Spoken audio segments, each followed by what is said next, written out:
tatay. Napakalikot.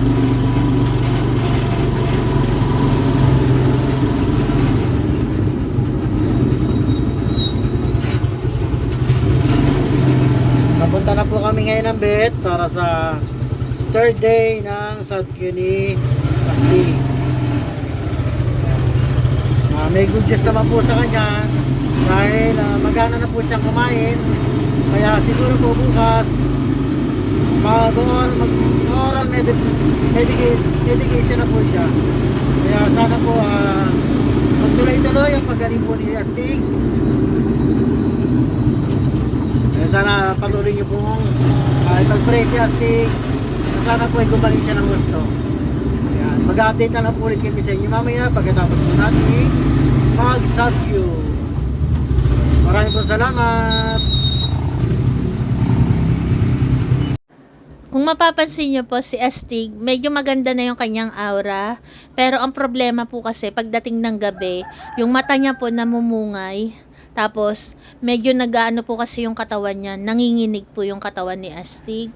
Lalo na pag nandito sa bahay. Hindi nga po kami nag-aircon. Kung mag-aircon man kami, nakatodo low po yung aircon namin. Kasi nga, ang problema naman pag hindi po kami nag-aircon, si Shelo naman po hinihingal.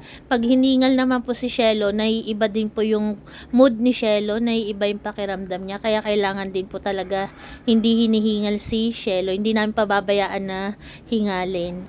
Ang problema din po kay Astig, nanginginig naman po yung katawan niya. Pero kahit hindi po naka-aircon, nanginginig po talaga yung katawan niya. Kasi isa po yun sa sign ng merong distemper yung ating mga par babies, di po ba?